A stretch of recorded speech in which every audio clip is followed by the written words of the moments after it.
A warm welcome to Nation World. I am Nina Daniels. Former Inspector General of Police Solomon Arase is dead. IGP Arase, retired, reportedly died at a hospital in Abuja on Sunday, August 31st, 2025, at the age of 69. Arase, a distinguished officer, retired in June 2016 after attaining the mandatory retirement age of 60 years. The former IGP was known for his commitment to police reforms, intelligence-led policing, and efforts to improve community relations during his tenure. Arase was appointed chairman of the Police Service Commission by former President Muhammadu Buhari in January 2023, a position he played a key role in overseeing police affairs and reforms. Until his death, Arase, who hailed from Owan West local government area of Edo State, studied political science at Ahmadu Bello University and graduated in 1980 before he joined the Nigerian Police Force on December 1st, 1981. He also obtained a law degree from the University of Benin and a master's degree from the University of Lagos, and also had advanced security training qualifications. Of course, now we're joining Joseph Otsen live. Hello, Joseph. Could you please tell us exactly what's happening, where you're at right now? What is the atmosphere like regarding the death of the former IGP right there at the Arase residence? Mina, I'm at the Solomon Arase's residence now. It's actually a solemn moment here. We have a lot of mourners who have been coming in and to pay their condolences. The Inspector General of Police came in earlier on. A lot of also police officers came in, and his colleagues who served with him and have retired with him to have been trooping in here. As you can see behind me, you see many are right inside. Some have left, but a lot of coming out. It's actually it's an estate, so many cars are parked outside here. We were not actually allowed to. It's a solemn moment, so the idea of taking camera in and filming people in and out there it's not really permitted. So we have to take some steps out a little bit to have this live input. A lot of people here. It's like a sad moment for them. It's a sad moment for them. They feel so sad because they describe him as just when you describe a good man, and a man who dedicated himself to service. You know, he retired in 2016, and after that, the then president, just as you read, appointed him as the chairman of the Police Service Commission. This is because of what he had, and you know he brought a lot of reforms. With me here is Kingsley. I'm sure you is a very familiar person to you, to us all in NTA, familiar person to Nigerians, the anchor of Good Morning Nigeria. He had a lot of encounters with Solomon Arase. He interviewed him on several occasions. He considers him as a brother. And so Kingsley is also here to sympathize with the family. Kingsley, this is a sad moment for you. Absolutely so. Not just myself, but my family as well. Because the late Inspector General of Police was a big brother. He was a friend, and he was also an associate. We also belonged together to the Benin Consultative Forum, of which he was president. And he was prime mover of that forum. And his commitment to the national interest was never in doubt. He was a warm human being. He was friendly, he was dedicated to his work, and he executed his tasks with a great deal of dignity and a great deal of integrity as well as competence. And I'm sure that his colleagues in the security services will attest to the point that I've just made. For many years, while he was in service, he was a principal staff officer to no fewer than 5 inspectors general of police. That's 5 IGs with whom he worked. And whenever he organized an event, here, say in Abuja or elsewhere, his capacity to draw retired IGs to such events was never in doubt, and they always honored him. And he was also a man of ideas. Policing, for instance, he was very passionate about community policing. He was also very passionate about election security, and he organized a number of workshops. I participated in some of those workshops, either delivering papers or being the anchor. And in February this year, he launched 2 of the books arising from that particular effort. He was also, of course, an intellectual. Apart from his first degree in politics or political science, he was a lawyer. He earned his PhD in law, and only a few months ago he was appointed as a member of the body of benchers. That's a highly respected body in the legal profession. So this is a personal loss, also loss to our family, and of course we are deeply saddened by this sudden exit of a good man. Just as you heard Kingsley there, he was a good man. Of course, the family have opened a condolence register here. Lots of people have been going there to sign in their condolences. Thank you so much, Joseph, and it's good to also see Mr. Kingsley once again, even though it's a sad moment. Thank you. The chairman of the Rivers State Independent Electoral Commission, Dr. Michael O'Day, flanked by other commissioners, has announced the results of the Rivers State local government election at the commission's head office in Port Harcourt. Out of the 23 local government councils, the All Progressives Congress, APC, won in 20 local governments, while the PDP won in 3 local governments. Kingsley Amajiri now will be joining us from the Rivers State Electoral Commission in Port Harcourt. Earlier he was... Wobodo Charles is the chairman-elect for Equator Local Government. He obtained 62,746 votes, 62,746 votes. Chairman-elect for Kana Local Government is Thomas Verriere. Thomas Verriere is the chairman-elect for Kana Local Government. He garnered 156,027 votes. 156,027 of the APC. Obiako Local Government. The chairman-elect for Obiako Local Government is Dr. Git Onyinye Wolo. Dr. Git Onyinye Wolo is the vice chairman-elect for Obiako Local. Is the chairman-elect for Obiako Local Government. He garnered 328,823 votes. 328823.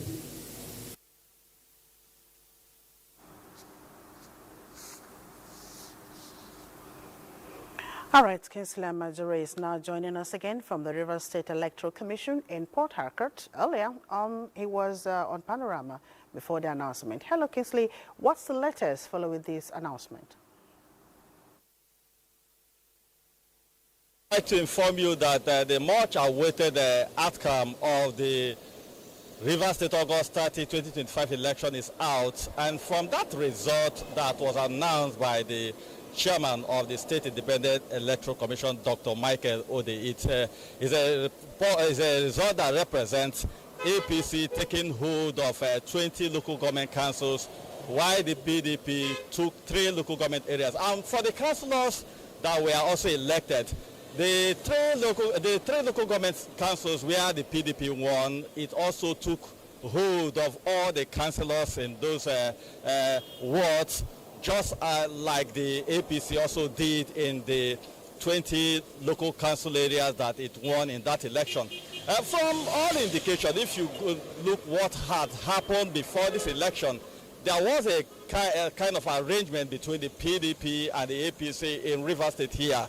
Over this election, they had what they called the Rainbow Coalition, such that PDP supported APC and APC did likewise. In the areas the PDP featured candidates, the APC did not feature its own candidates, and vice versa in the local government areas where the APC featured its own candidates, the PDP itself did also not feature. That was why you saw the results that appeared that same way. And when the results were read, what was just announced was just the results of the winners, because in almost all the local government areas there were no challengers in the elections that were contested. And from that result, of course, one would decipher that it's also an indication that the state might be tilting towards the APC in future elections. When we left the state office of the Independent Electoral Commission and we drove down the streets, I would like to inform you that the city is calm. Of course, you know, this election was greeted with mixed reactions ab initio, given the issues that were raised by those who felt dissatisfied with the processes. And now that the results are out now, I will begin to see those who felt dissatisfied with the process might be pressing home their concerns in the courts, because before even the elections, there are those who have also filed suits at different courts challenging the legality and otherwise. And when these decisions are taken by the court, that will determine the legality or otherwise of the outcome of yesterday's election across the 23 local government councils in Rivers State. Thank you so much, Kingsley, for those updates. Thank you. Visiting Vice President of Colombia, Francia Marquez, is on a tour of the federal capital city led by the Minister of Women Affairs, Imam Suleiman. Vice President Marquez's first port of call was the National Mosque, followed by a visit to the National Christian Center. She was also taken to the Miriam Babangida Women's Center. Women Affairs correspondent Ngozi Technical reports that the congregation was pleased that a descendant of those taken away from Africa's soil in chains has returned with dignity as the first female vice president of Colombia.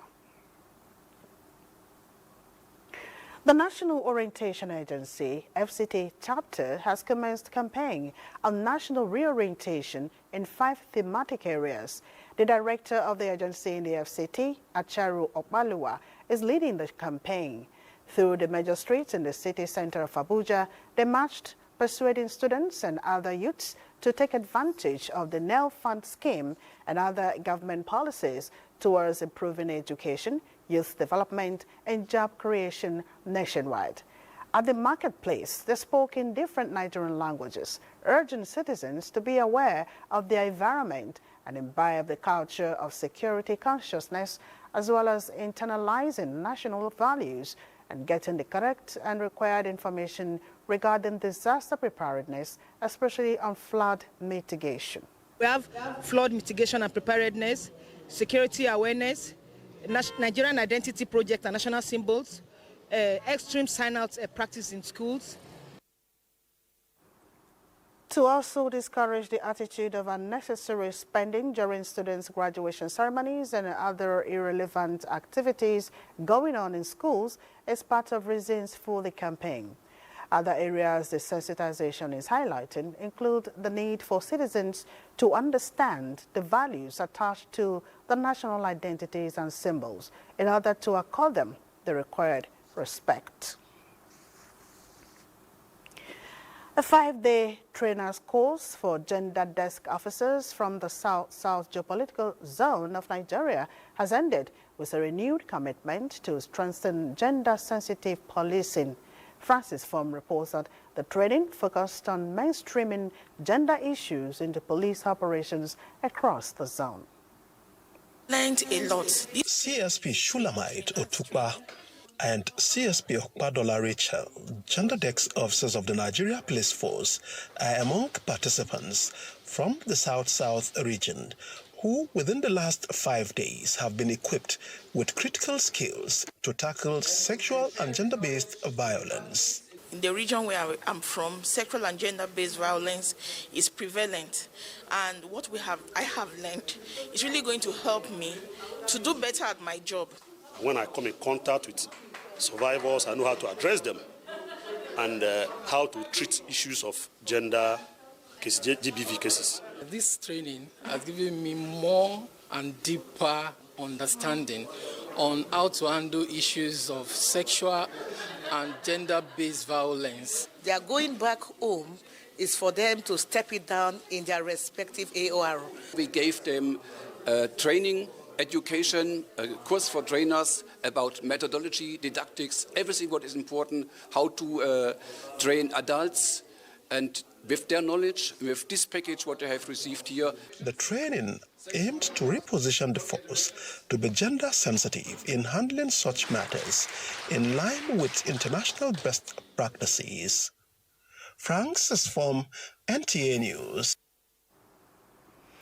As the fight against illicit substance continues, a 75-year-old man was arrested among 6 other suspects with illicit substances by operatives of the National Drug Law Enforcement Agency, NDLEA, in parts of Anambra State.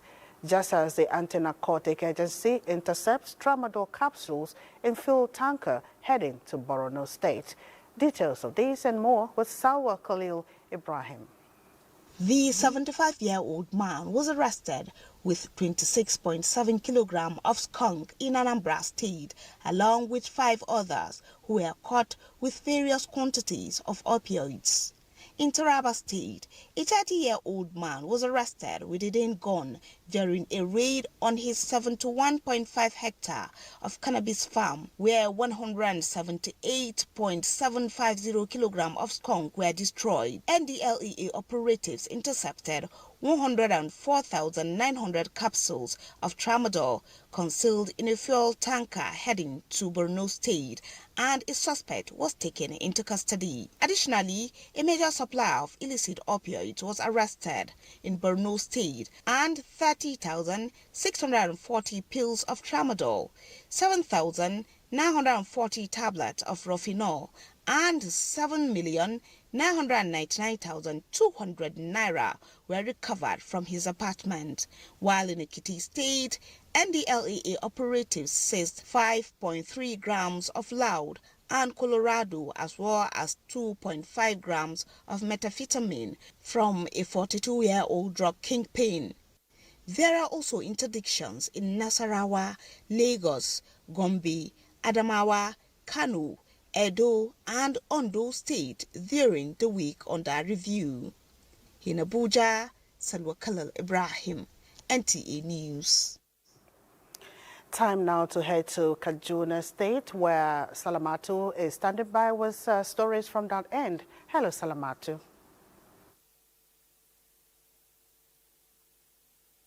And a warm welcome to Kaduna Studios. The Nigerian Customs Service has sustained operation against contraband goods with the seizure of illicit drugs worth more than 700 million naira. Comptroller Customs Kaduna State Command Abba Aji Idris stated this during media briefing. Muhammad Yahya completes the report.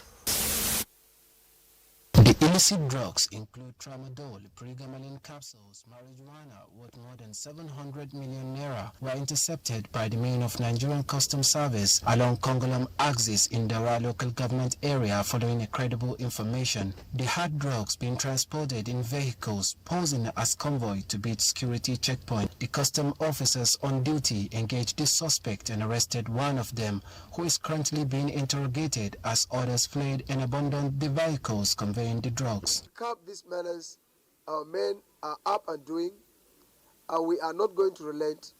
We will turn all stones available to see that we have curbed this menace. The custom commander attributes increase in banditry and kidnappings to the use of illicit substance, which he says the command is committed to contain it. He identifies porous borders in the state as responsible for transit of illicit drugs in the state, but is optimistic that the command will sustain the fight against smuggling. In Katsina, Muhammad Yahya, NTA News. As Nigeria prepares for its next national census, the National Population Commission is intensifying sensitization campaign at the grassroots. In Kaduna State, the NPC Federal Commissioner Saadatu Garba Dogon Bauchi is leading a week-long campaign to raise awareness on the forthcoming digital census exercise, describing it as catalyst for national planning and development. Suraj Abdullahi has the details. In preparation for a successful hate-free national population census, The National Population Commission, NPC, has intensified its engagement with communities across the 23 local government areas of Kaduna State.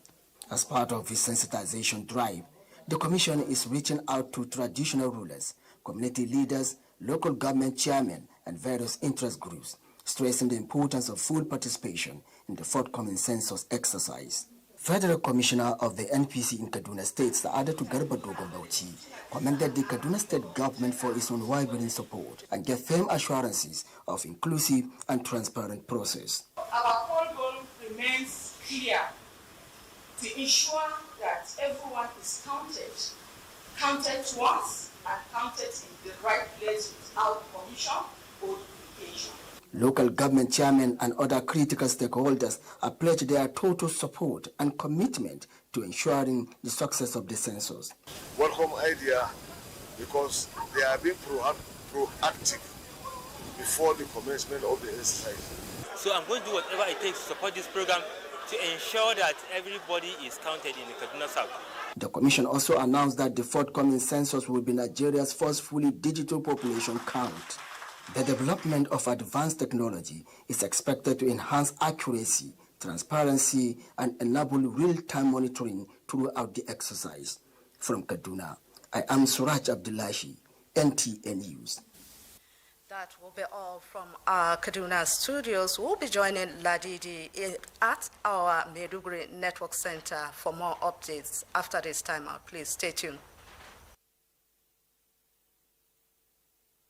Joining us, this is Maiduguri, a one-day seminar on transformational leadership towards streamlining defense tactics and operations within the Joint Task Force Northeast Operation Hadinkai has been held at the Memalari Military Cantonment in Maiduguri. This seminar was initiated by the Army Headquarters, Department of Army Transformation and Innovation. Abubakar Musa reports. With the theme, Transformational Leadership and Nigerian Army Operational Effectiveness in a Joint and Multi-Agency Environment, the seminar focuses on appraisal and review of significant breakthroughs recorded so far, as well as challenges hindering operations within the joint operating environment. Resource persons identified drug abuse, lack of strategic planning, and proactive approach to present-day realities as critical issues that must be tackled for successful outcomes. Mr. President's commitment to our operational and administrative needs has been pivotal to the successes achieved so far and continue to strengthen our capacity to safeguard the nation's security as well as Nigeria's territorial integrity. The Army Headquarters Department of Army Transformation and Innovation believes in constant training and retraining of troops in the front line towards averting worst-case scenario in a joint operating environment, hence organizing this seminar, which has indeed redefined the modus operandi of participants. In Maiduguri, Abubakar Musa, NTA News. The National Orientation Agency, Borno State, has flagged off its sensitization campaign aimed at strengthening citizens' awareness, deepening trust in government, and promoting national unity, as they believe early engagement with the public is vital to fostering a well-informed and cohesive society. Omar Jumbarima reports that the campaign will be carried out simultaneously across all states of the Federation, including the Federal Capital Territory.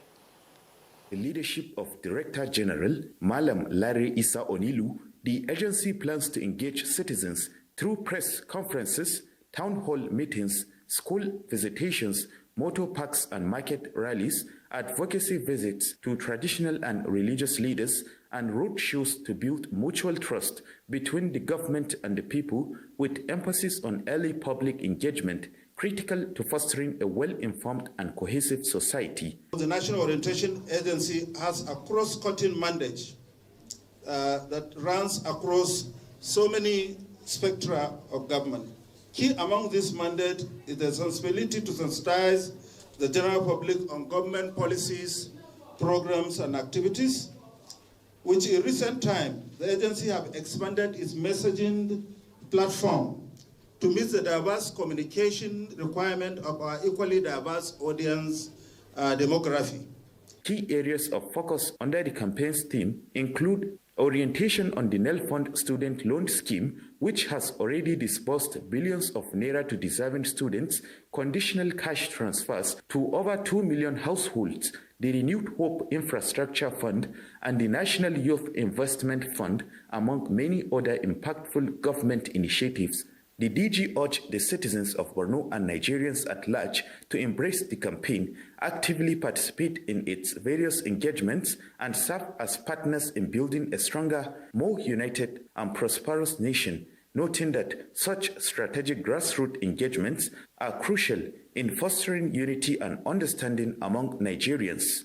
In Maiduguri, Umar Jimbarima, NTA News. Those are the trending stories from the Home of Peace. Nationwide continues with Mina in Abuja. Many thanks, Ladidi.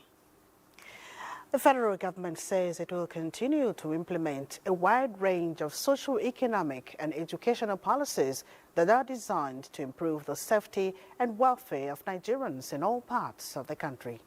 The Minister of Information and National Orientation, Mohammed Idris, stated this in a message delivered at a sensitization campaign held in Gusau on the midterm achievements of the Tinubu administration within the Northwest Geopolitical Zone. Jamilu Ibrahim has more.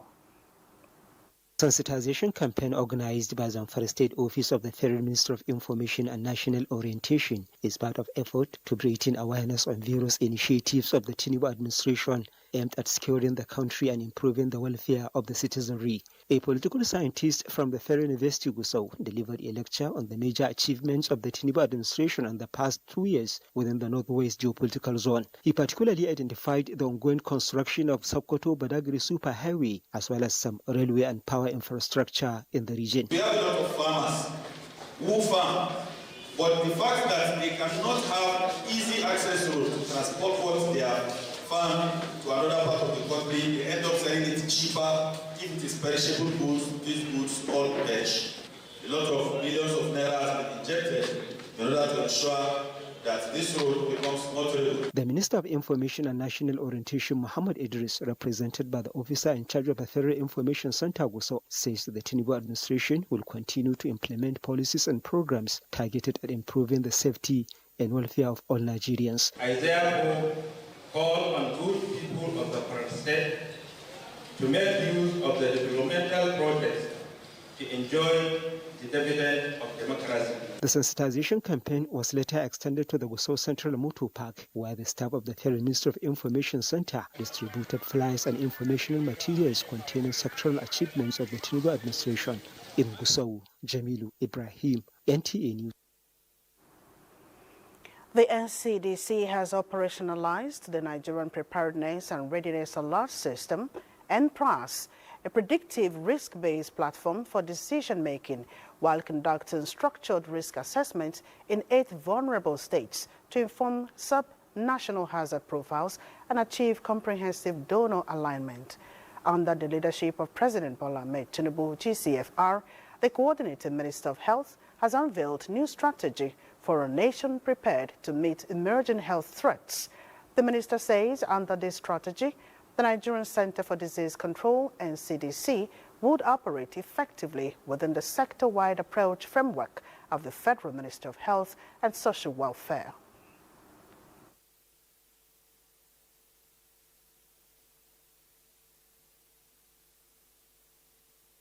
In a world where local emerging and re-emerging infectious diseases can rapidly turn global, the federal government of Nigeria is working hard to prepare our national institutions and our health professionals and scientists.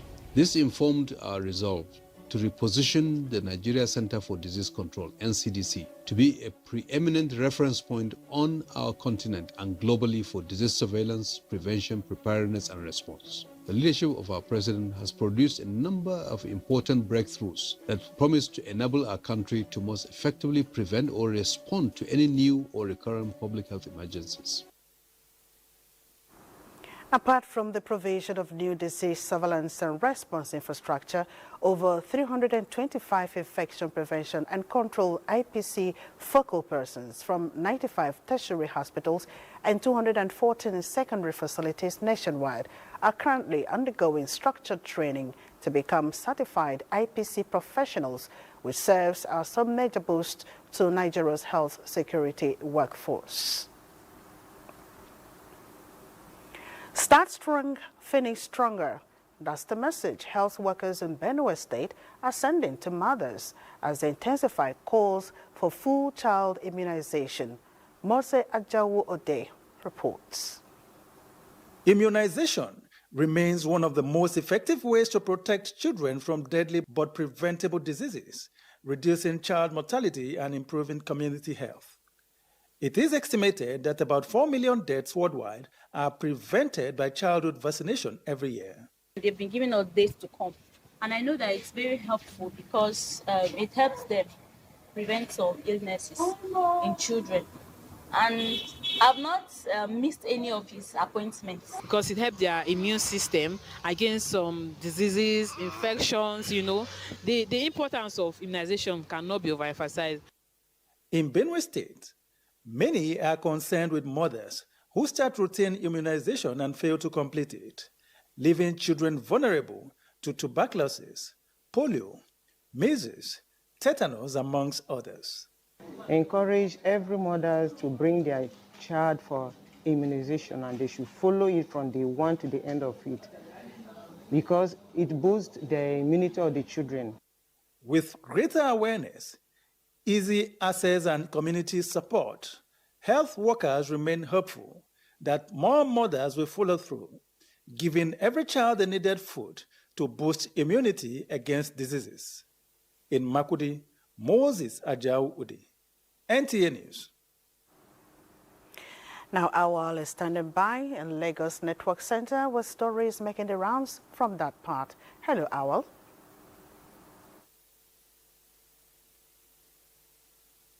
And welcome to Lagos. Recent research from medical institutes shows that 40% of new HIV infections occur in adolescents and young adults. However, this demographic has the lowest HIV testing rates. The need to improve HIV testing among this population while improving antiretroviral adherence and viral suppression from recommendations from experts in the treatment of new infections at the National Institute of Medical Research. Amaka O reports. The 95 to 95 and 95 pattern adopted in the treatment of HIV, which states that 95% of people living with the disease should know their status. 95 of those who know their status should be on life-saving antiretroviral therapy, while 95 of those on antiretroviral therapy should be virally suppressed, essential for meeting the United Nations Sustainable Development Goals 3 of ending the HIV epidemic by 2030. NIMA and the experts working with him are doing a lot or attempt to create a healthy environment. Experts in the treatment of the disease call for pre-test and post-test counseling. What our team have done was to look at the gaps and the lacunas of the previous HIV microbicide gels and look at how we can close these gaps to come up with a novel microbicide vaginal gel that will be suitable for use amongst women.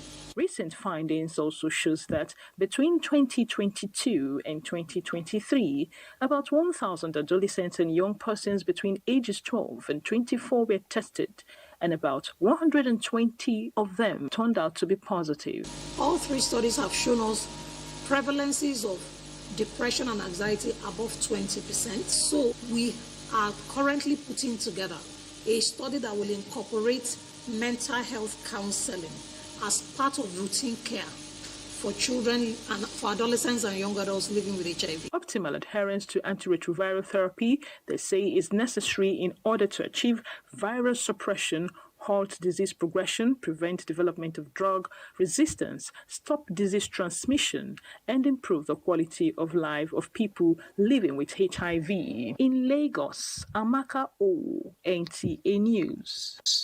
Industry players have described the Investopedia by the Nigerian Governors Forum as a good initiative capable of attracting potential investors and boosting the nation's foreign direct investment. Again, Amaka O highlights reasons why Lagos is conspicuous in the compendium.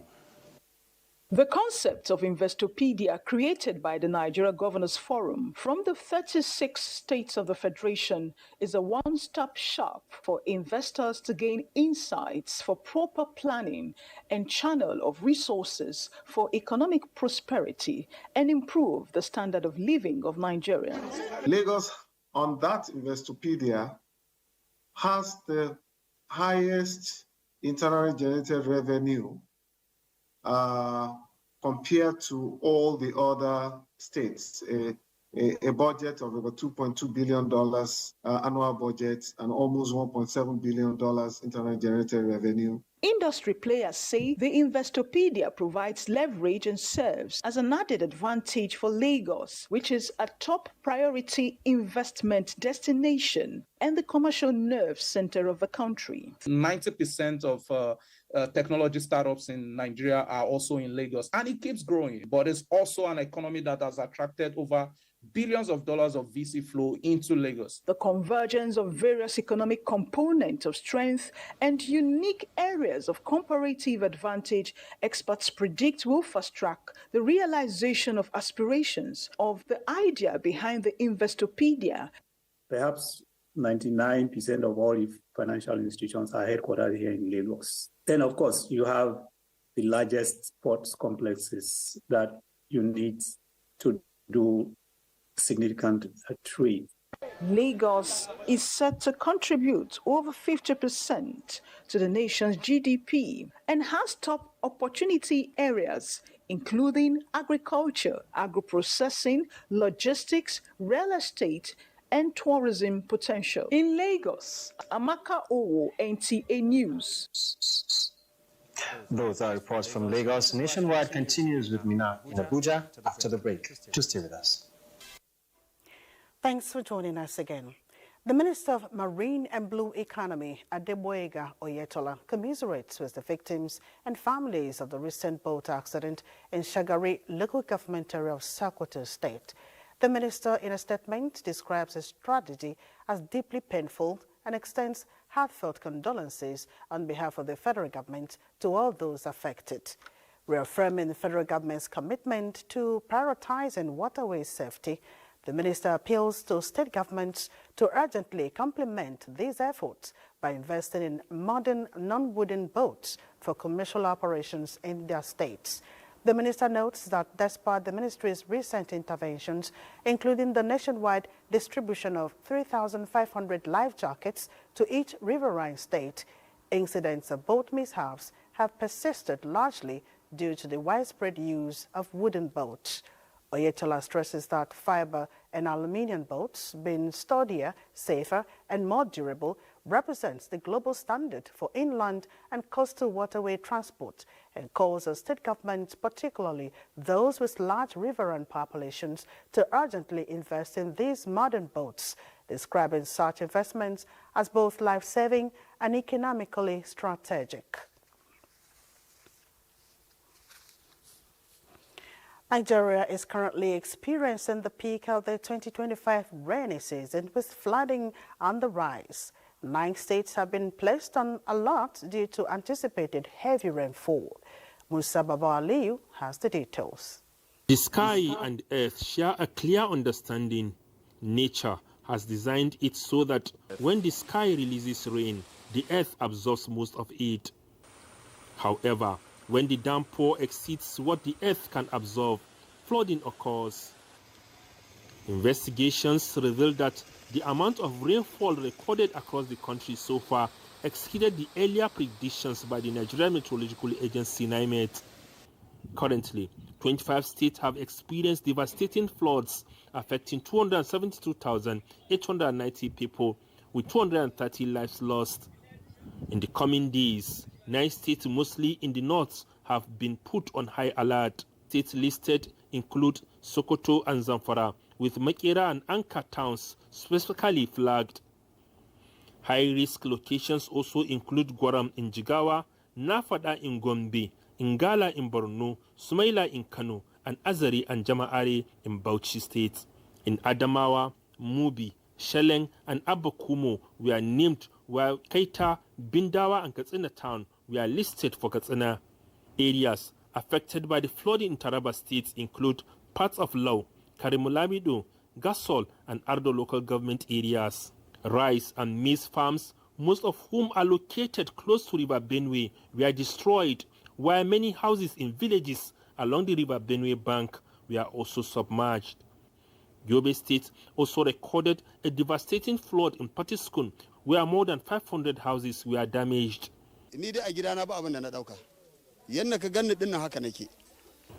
Adamu Mohammed is one of the 600 victims of the flood. He said he has never experienced a flood of such magnitude.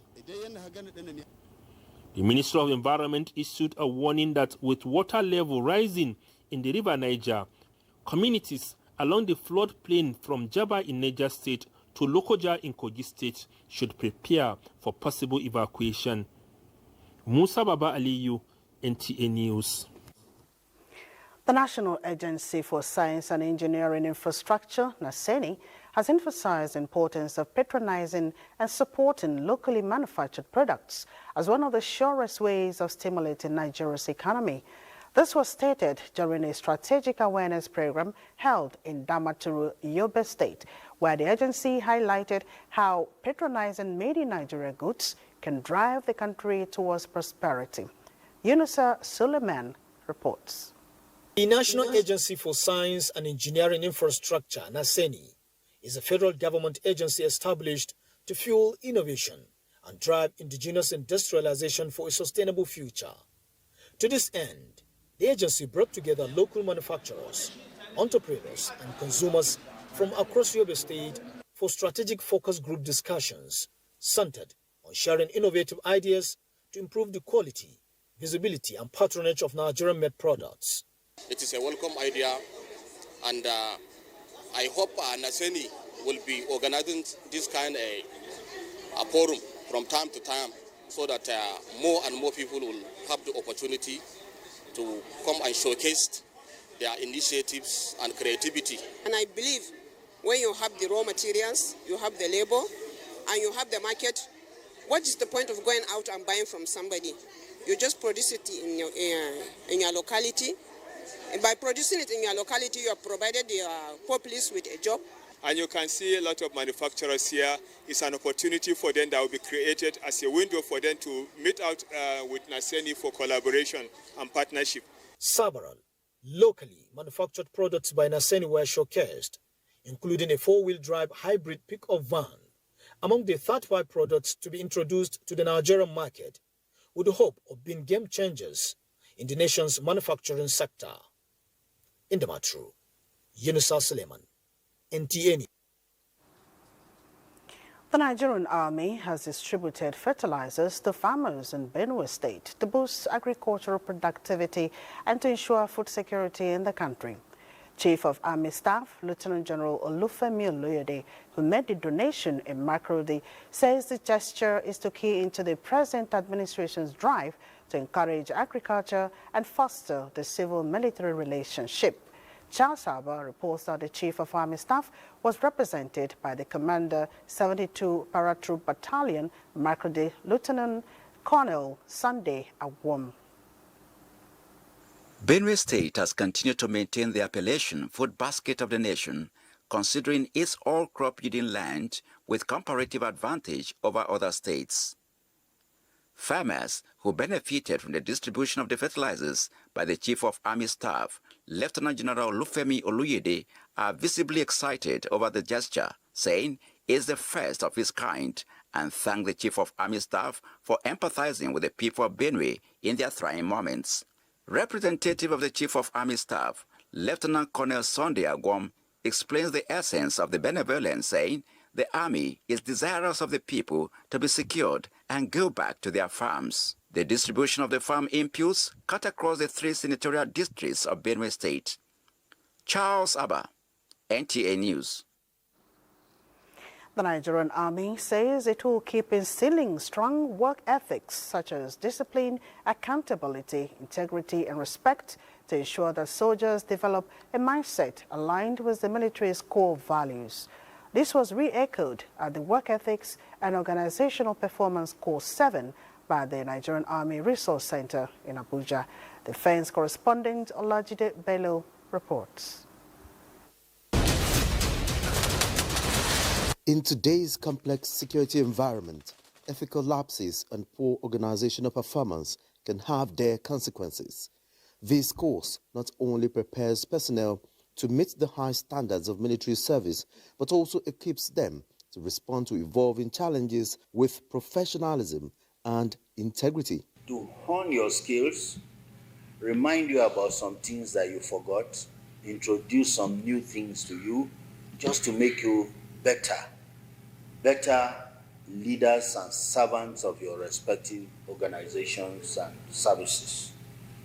So as you depart from here, please, I want to urge you, whatever you learn from here, this is the only way you can add value to your organization, to society, and by extension to our country, Nigeria. Ultimately, the course ensures that junior and middle cadre members are not just capable in their duties, but are also trusted custodians of the military's reputation and mission. The Work Ethics and Organizational Performance course plays a pivotal role in shaping the professional foundation of junior and middle cadre personnel in the armed forces for operational effectiveness and direct impact mission success. Olajide Bello, NTA News. Sports update is next. The curtain has fallen on the 13th West Africa Deaf Football Tournament and the 3rd Deaf Athletics Championship held in Abuja after a week of intense competition with 6 countries in attendance. Stakeholders are calling for improved access to quality education and increased funding support from ECOWAS to enable deaf athletes in the sub-region to compete more effectively on the global stage. This year's edition, which coincided with the 50th golden anniversary of ECOWAS, also featured the presentation of awards and medals. I am sure that since you've been here for over 2 weeks, you've seen the good things in Nigeria as a country. To showcase ability in disability and to enable deaf sportsmen and women harness and maximize their God-given gifts. In another development, Baka Kiddies FA of Ilorin have emerged champions of the Under-17 Boys Commissioners of Police Youth Sports Federation of Nigerian Football Tournament after defeating Future Stars FA 4-1 on penalties following a 1-all draw in regulation time. Correspondent Ahmed Fulani reports that the tournament was organized by the Kwara State Command of the Nigerian Police Force in collaboration with the Youth Sports Federation of Nigeria. The most pivotal role of police is prevention of crime. And one of the means we use to prevent crime is by getting youth engaged. Elsewhere, debutant Newcastle All-Stars Football Club Abuja are still basking in the euphoria of their glory as champions of the 2025 All-Stars Veteran International Invitational Tournament in Abuja, played at the main bowl of the Moshood Abiola National Stadium. The newcomers lifted the trophy for the very first time, edging past Karu All-Stars 3-2 on penalties after a thrilling contest. What we have demonstrated here, even at the grassroots, you can be able to be creative. It's always fun to play in the midst of legends. These are people who applied their trade 30, 40 years ago. I want to thank God for how far He has brought us in the final, and today the rest is history. Cash reward, medals and trophy were presented to the winners. With sports update, Suleiman Musa, NTA News. And that's Nationwide. Enjoy the rest of the week. I am Mina Daniels.